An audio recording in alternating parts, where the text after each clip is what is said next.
सीधा विधानसभा का रुख करेंगे, जहां मुख्यमंत्री भजनलाल शर्मा पहुंच गए हैं और ये सबसे पहले तस्वीरें आपकी टीवी स्क्रीन पर।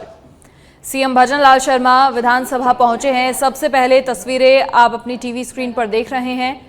विधानसभा की यहां पक्ष लॉबी में विधायक दल की बैठक भी है मुख्यमंत्री भजनलाल शर्मा की अध्यक्षता में, और सीएम भजनलाल शर्मा फिलहाल पहुंच गए हैं। सीधी तस्वीरें सबसे पहले, साथ ही संसदीय कार्य मंत्री जोगाराम पटेल भी मौजूद हैं।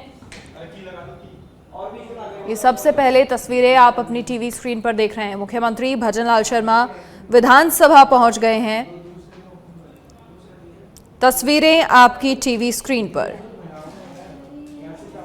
मुख्यमंत्री भजनलाल शर्मा की अध्यक्षता में विधायक दल की बैठक अब होगी विधानसभा की यहां पक्ष लॉबी में।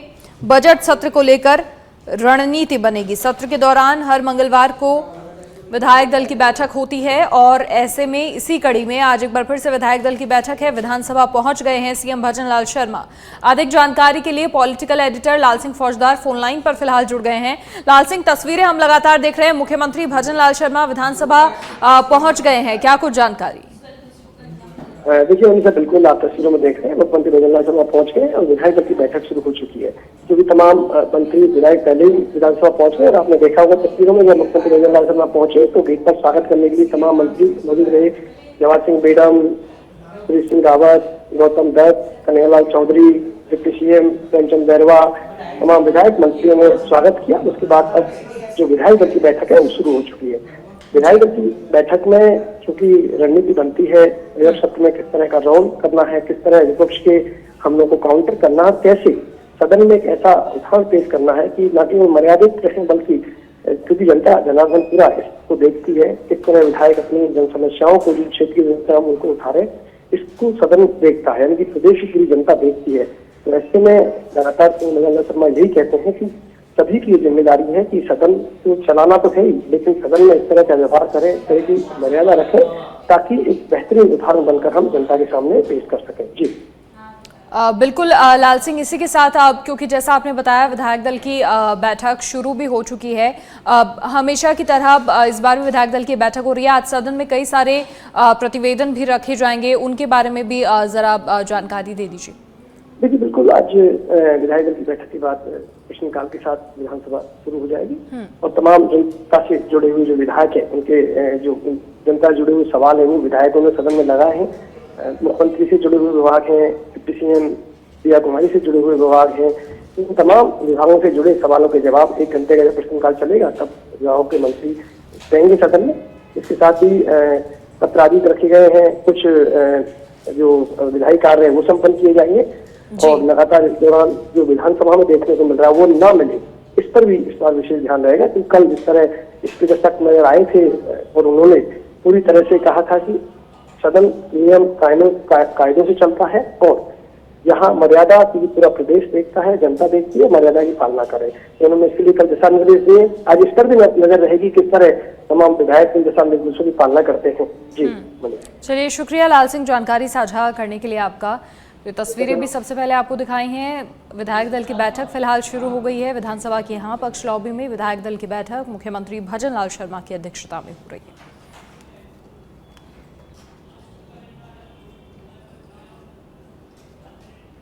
और चलिए फिलहाल बड़ी खबर का रुख करेंगे। आईफा अवार्ड 8 और 9 मार्च को जयपुर में बॉलीवुड और हॉलीवुड समेत वीआईपी हस्तियां आईफा में पहुंचेंगी। आईफा अवार्ड ट्रॉफी आमेर महल पहुंच गई है। देशी विदेशी पर्यटक आईफा ट्रॉफी के साथ सेल्फी ले सकेंगे। आईफा ट्रॉफी को प्रमोट करने के लिए महल के जलेबी चौक में रखा गया है। पर्यटकों के आकर्षण का भी केंद्र बन रही है आईफा ट्रॉफी। प्रदेश के लिए, प्रदेशवासियों के लिए बड़े गौरव की बात है। इस बार आईफा प्रदेश में होने जा रहा है और ऐसे में जब आमेर महल आईफा की ट्रॉफी पहुंची तो उसे देखने के लिए भी लोग पहुंच रहे हैं और मुख्य आकर्षण का केंद्र आईफा अवार्ड की ट्रॉफी बन रही है।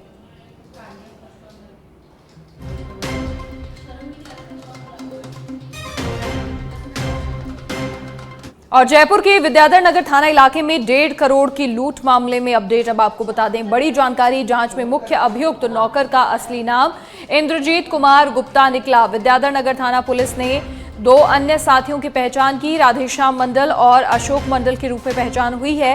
देर रात पुलिस की 2 टीमें बिहार के लिए रवाना हुई। सीसीटीवी पड़ताल में वारदात से पहले नौकर इंद्रजीत परिवादी के घर के बाहर चाय की थड़ी पर कैद हुआ। पुलिस की गठित टीमें संभावित ठिकानों पर अपराधियों को पकड़ने के लिए लगातार दबिश दे रही हैं। डीसीपी नॉर्थ राशि डोगरा मामले की मॉनिटरिंग कर रही हैं। तो 1.5 करोड़ रुपए की लूट के मामले में यह अपडेट सामने आया है। जांच में मुख्य अभियुक्त नौकर का असली नाम भी सामने आ गया है। डीसीपी नॉर्थ राशि डोगरा पूरे मामले की बारीकी से मॉनिटरिंग कर रही हैं।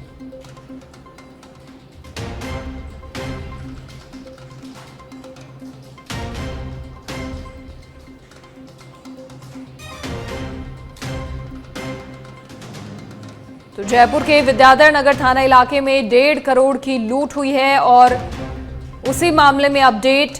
जांच में मुख्य अभियुक्त नौकर का असली नाम इंद्रजीत कुमार गुप्ता निकला है। पुलिस टीम का गठन हुआ है। लगातार बारीकी से मॉनिटरिंग हो रही है, जांच पड़ताल की जा रही है। 2 अन्य साथियों की भी पहचान पुलिस ने की है। राधेश्याम मंडल और अशोक मंडल के रूप में पहचान हुई है। देर रात पुलिस की 2 टीमें बिहार के लिए रवाना हुई।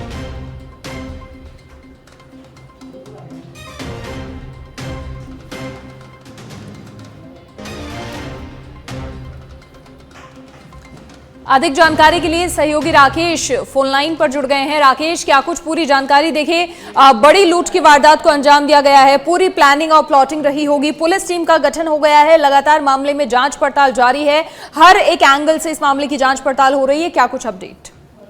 देखिए, ये कल की घटना है, कल शाम की 7:30 बजे की घटना है। जो नौकर था वो 2 दिन पूर्व ही रखा गया था। उसने अपने साथी के साथ ये पूरी साजिश रची थी। उसके बाद घर पे अकेली जो मालकिन थी उसको चाकू से घायल किया, उसके हाथ पे चाकू से वार किया और 1.5 करोड़ की जो ज्वेलरी है वो लूट के ये लोग रफू चक्कर हो गए। जब सूचना पे पुलिस मौके पर पहुंची तो पुलिस ने पड़ताल की। पड़ताल करने को पता चला कि ये जो नौकर है उसने अपना फर्जी नाम बता रखा था और जब पड़ताल की तो उसका नाम इंद्रजीत निकला, बिहार का निवासी है। फिलहाल दोनों टीमें बिहार के लिए रवाना हो चुकी है। जल्द से जल्द पुलिस के जो अधिकारी है वो दावा कर रहे थे उनको गिरफ्तार कर लिया जाएगा और जो लूट की जो ज्वेलरी है वो भी बरामद की जाएगी। चलिए, शुक्रिया जानकारी साझा करने के लिए राकेश आपका। तो जांच में मुख्य अभियुक्त नौकर का असली नाम भी अब सामने आ गया है और लगातार बहुत बारीकी से इस पूरे मामले की मॉनिटरिंग की जा रही है।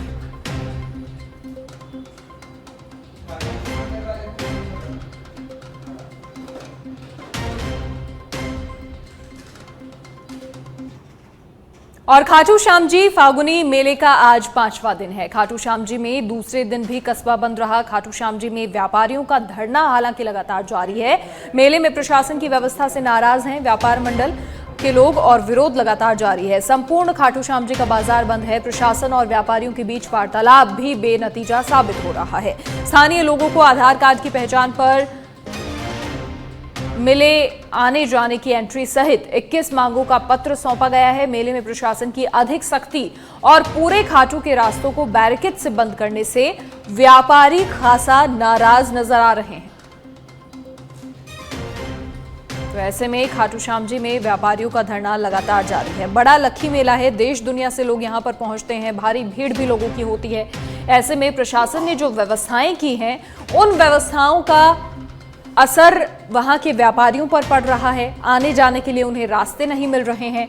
ऐसे में वो खासा परेशान हैं और अपनी मांगे प्रशासन के सामने रख भी रहे हैं, लेकिन जो भी वार्ता प्रशासन के साथ पूरे व्यापार मंडल की हो रही है वो लगातार बेनतीजा साबित हो रही है। ऐसे में खाटू श्याम जी में दूसरे दिन भी कस्बा बंद है।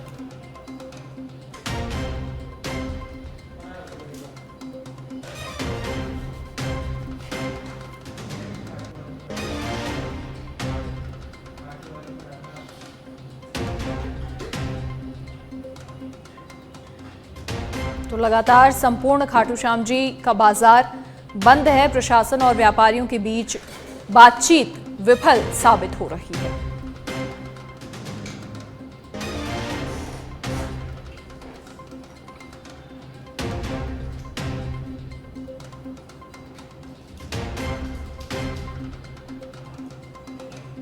और बाबा श्याम के फागुन लखी मेले का 5वां दिन आज है। भक्तों के आने का सिलसिला लगातार जारी है। दिल्ली, मुंबई समेत देश विदेश से भक्त बाबा के दरबार आ रहे हैं। हालांकि अभी मंदिर में भीड़ अधिक नहीं होने से भक्त कुछ मिनट्स में ही बाबा के दर्शन कर पा रहे हैं। श्री श्याम मंदिर कमेटी के तहत भक्तों के स्वागत के लिए मंदिर परिसर में गुलाब जल और इत्र का छिड़काव लगातार किया जा रहा है। बाबा श्याम की फूलों से मनमोहक झांकी सजी हुई है।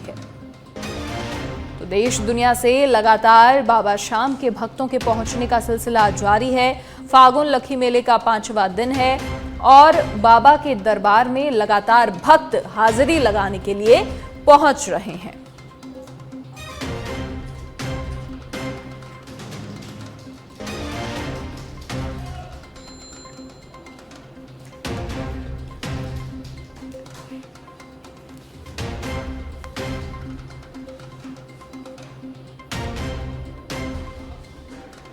और अब बीकानेर के महाजन से खबर, जहां पाकिस्तानी हसीना के जाल में फंसा रेल कर्मचारी आईएसआई एजेंट को भेज रहा था गोपनीय सूचनाएं। आईएसआई से जुड़ी थी युवती निम्मी और उसने सोशल मीडिया से दोस्ती की। इंटेलिजेंस की टीम ने रेल कर्मचारी भवानी सिंह को गिरफ्तार किया। हनी ट्रैप में फंसकर कर्मचारी ने सामरिक महत्व की सूचनाएं भेज दी। इंटेलिजेंस की टीम आरोपी से लगातार पूछताछ कर रही है। आरोपी के मोबाइल और बैंक खातों की भी जांच होगी। महाजन रेलवे स्टेशन से गिरफ्तार किया गया था रेल कर्मचारी। तो आईएसआई एजेंट को सामरिक गोपनीय सूचनाएं ये रेल कर्मचारी भेज रहा था। फिलहाल इंटेलिजेंस की टीम ने रेल कर्मचारी भवानी सिंह को गिरफ्तार कर लिया है।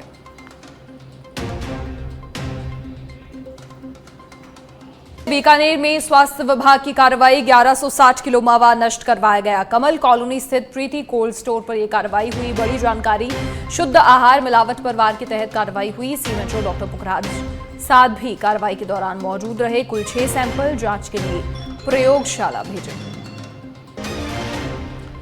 स्वास्थ्य विभाग की कार्रवाई, 1160 किलो मावा नष्ट करवाया गया। शुद्ध आहार मिलावट पर वार के तहत कार्रवाई हुई। कुल 6 सैंपल जांच के लिए प्रयोगशाला भेजे गए। और अब जयपुर से खबर, जहां फुलेरा स्टेशन पर दुर्घटना, राहत गाड़ी और अनुरक्षण शेड का उद्घाटन। उत्तर पश्चिम रेलवे महाप्रबंधक अमिताभ ने उद्घाटन किया। महाप्रबंधक ने अमृत भारत स्टेशन योजना के कार्यों का भी निरीक्षण किया। फुलेरा रेलवे स्टेशन पर योजना के अंतर्गत चल रहे कार्यों का निरीक्षण किया गया।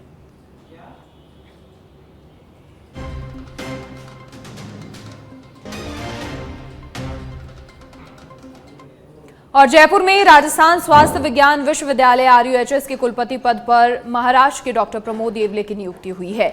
राज्यपाल हरिभाऊ बागड़े ने नियुक्ति आदेश जारी किए। ये पहली बार है जब विश्वविद्यालय के कुलपति पद पर किसी गैर चिकित्सक और दूसरे राज्य के व्यक्ति की नियुक्ति हुई है। डॉक्टर प्रमोद येवले फार्माकोलॉजी और फार्मेसी के प्रोफेसर हैं। इससे पहले डॉक्टर बाबा साहेब अम्बेडकर मराठवाड़ा विश्वविद्यालय, छत्रपति संभाजी नगर, महाराष्ट्र के कुलपति रह चुके हैं। दिलचस्प बात यह है कि राजस्थान के राज्यपाल और कुलाधिपति हरिभाऊ बागड़े भी महाराष्ट्र से ही हैं। माना यह जा रहा है कि इसी कड़ी के चलते प्रोफेसर येवले को राजस्थान के इस महत्वपूर्ण विश्वविद्यालय की कमान सौंपी गई है।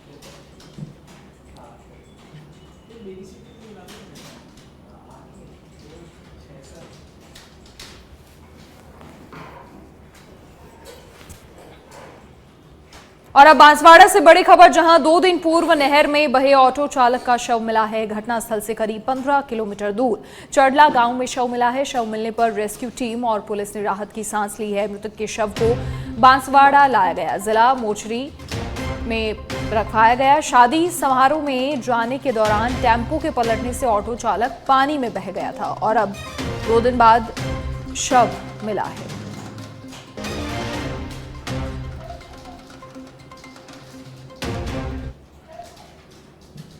और बांसवाड़ा में सच बेधड़क की खबर का बड़ा असर हुआ है। छात्रों के भविष्य को देखते हुए रात भर बजते डीजे को लेकर खबर चलाई गई थी। खबर चलने के बाद जिला कलेक्टर ने आदेश जारी किए। इससे पहले पुलिस अधीक्षक हर्षवर्धन अग्रवाला ने सभी थाना अधिकारियों को निर्देश दे रखे थे। आज से लाउडस्पीकर पर तेज आवाज में गाने बजाने पर रोक लगी है। आगामी दिनों छात्रों की परीक्षा के मद्देनजर प्रशासन सख्त हुआ है। जिले के उपखंड स्तर पर कार्यक्रम के लिए अनुमति लेनी होगी। बिना अनुमति के लाउडस्पीकर संचालक और आयोजक पर कार्रवाई की जाएगी। आज से 21 मई तक जिले में बिना अनुमति के नहीं बज पाएंगे डीजे और बैंड। बांसवाड़ा जिला कलेक्टर डॉक्टर इंद्रजीत सिंह यादव ने आदेश जारी किया है। बच्चों के छात्रों के भविष्य को देखते हुए ये फैसला लिया गया है। आगामी दिनों में परीक्षाएं हैं तो इसके मद्देनजर प्रशासन अब सख्ती दिखा रहा है। सच बेधड़क ने भी प्रमुखता से खबर प्रसारित की थी और उसके बाद अब जिला कलेक्टर की ओर से एक्शन लिया गया है। आदेश जारी किए गए हैं।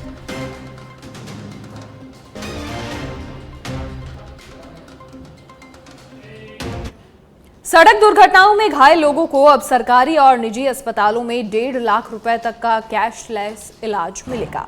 ये व्यवस्था इसी महीने से देश भर में लागू हो जाएगी। राष्ट्रीय राजमार्ग प्राधिकरण इस योजना की नोडल एजेंसी होगा। सड़क परिवहन मंत्रालय के अनुसार मोटर वाहन अधिनियम 1988 की धारा 162 में संशोधन के बाद इसे पुडुचेरी, असम, हरियाणा और पंजाब सहित 6 राज्यों में पायलट प्रोजेक्ट के रूप में लागू किया गया था, जो सफल रहा।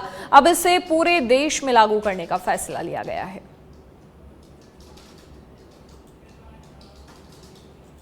खबर झुंझुनू के सुल्ताना कस्बे से है, जहां आए दिन लगने वाले जाम से आमजन को निजात दिलाने के लिए पुलिस ने नगरपालिका के साथ अभियान चलाया है और यातायात व्यवस्था को सुगम बनाने की शुरुआत की है। सुल्ताना थाना अधिकारी रविंद्र कुमार ने बताया कि आमजन को जाम से निजात दिलाने और आगामी दिनों में कस्बे में आने वाले खाटू श्याम जी के पदयात्रियों के जत्थों को देखते हुए यातायात व्यवस्था के लिए सड़कों को अतिक्रमण मुक्त करवाया जा रहा है।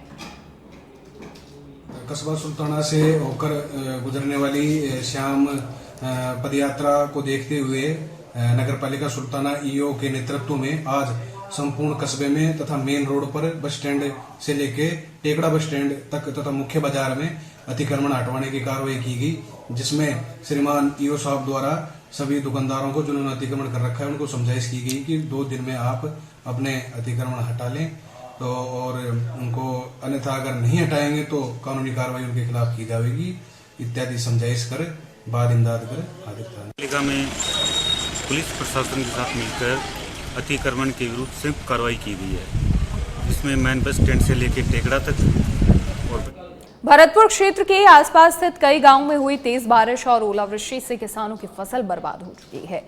इससे पहले भी खरीफ की फसल तेज और लगातार बारिश की वजह से खराब हुई थी, लेकिन सरकार के जरिए गिरदावरी तो कराई गई, लेकिन किसानों को किसी भी तरह की कोई सहायता नहीं मिल पाई थी।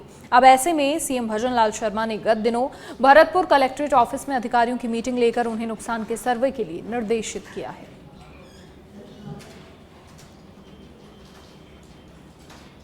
देखिए, जिस तरह से जो बरसात ने तबाही मचाई है और उसके साथ में जो बेमौसम ओलावृष्टि हुई है, उसकी बदौलत जो फसल है वो पूरी तरीका से नष्ट हुई है। एक ऐसी जगह पर मैं मौजूद हूँ, यहाँ पर जो फसल है वो पूरी तरीका से नष्ट है। किसान है वो काफी परेशान है। सरकार से लगातार गुहार लगा रहे हैं कि उन्हें मुआवजा दिलाया जाए, लेकिन सरकार का कोई नुमाइंदा यहाँ पर नहीं आया है। हालांकि जो सीएम भजन लाल है, उन्होंने जो भरतपुर कलेक्ट्रेट में जो मीटिंग ली थी अधिकारियों को, वहां पर सख्त निर्देश दिए थे, लेकिन फिर भी इन गाँव वालों को अब भी उम्मीद है कि कोई सरकार का नुमाइंदा आएगा और इनको किसी तरह का कोई मुआवजा मिले। तो मैं जुड़ने की कोशिश करूंगा। सर, क्या नाम है आपका? मेरा नाम साहब जसवंत है। सर, किस तरह से ये नुकसान हुआ है आपके? नुकसान साहब ओरे पर है और पूरी फसल खत्म है। आपके सामने देख लो, स्थिति खराब है। कितनी जमीन है जो आपने लीज पर? मैंने साहब 181 बीघे जमीन ले रखी है भेज पे। रहने वाला मैं रुदावल का हूँ, गाँव रामपुर है, और मैंने यहाँ चक दरसोनी में जमीन भेज पे ले रखी है। मैंने 17 लाख रुपए में जमीन कर रखी है। अभी अब फिर आप उसका जो कर्ज पर लिया है आपने पैसा, आप किस तरह से चुकाएंगे? आप वही है साहब, जमीन बेच के देना पड़ेगा और क्या उपाय है साहब किसान के पास, बताओ आप। देखिए, ये किसानों का जो ऑप्शन है ये बता रहे हैं कि जमीन बेचकर। मैं मेरे कैमरामैन से कहूंगा एक बार ये तस्वीर दिखा। देखिए, ये वो फसल है, वो पूरी तरीका से जमीन में मिली हुई है। काफी ज्यादा नुकसान हम इन लोगों का कह सकते हैं। ओलावृष्टि हुई है। ओलावृष्टि के बाद में जो सरसों के खेत में हम इस वक्त मौजूद हैं और वहां पर ये तस्वीरें लगातार दिखाने की कोशिश कर रहे हैं कि जिस तरह से एक बड़ा नुकसान यहाँ पर किसानों को हुआ है। और भी कुछ लोग मेरे साथ यहाँ पर जुड़े हुए। सर, क्या नाम है आपका? पूरन सरपंच, भूतपूर्व सरपंच पूरन, दरसोनी, चक दरसोनी। हाँ सर, क्या कहना चाहेंगे आप? मैं ये कहना चाहता हूँ, किसानों को भारी नुकसान हुआ है और किसान की हालत खराब है। किसान खेतों में जाता है तो आंखों में से आंसू आते हैं। अतः श्रीमान जी से, भजनलाल सीएम साहब से निवेदन करता हूँ कि जिन गाँवों में और जिन किसानों को नुकसान हुआ उनका मुआवजा दिया जाए, जिससे किसान की भरपाई हो। बिल्कुल, इन लोगों का कहना है कि कहीं न कहीं एक सर्वे हो, सर्वे के माध्यम से जिस तरह से इनका नुकसान हुआ है, वो इन लोगों को दिया जाए ताकि इन लोगों का जो परिवार है वो चल सके, परिवार का भरण-पोषण है और इस ज़मीन के ऊपर ही इनका जो पूरा सिस्टम है, पूरा मैनेजमेंट है, वो जुड़ा हुआ है ताकि इन लोग अपने परिवार को चला सकें।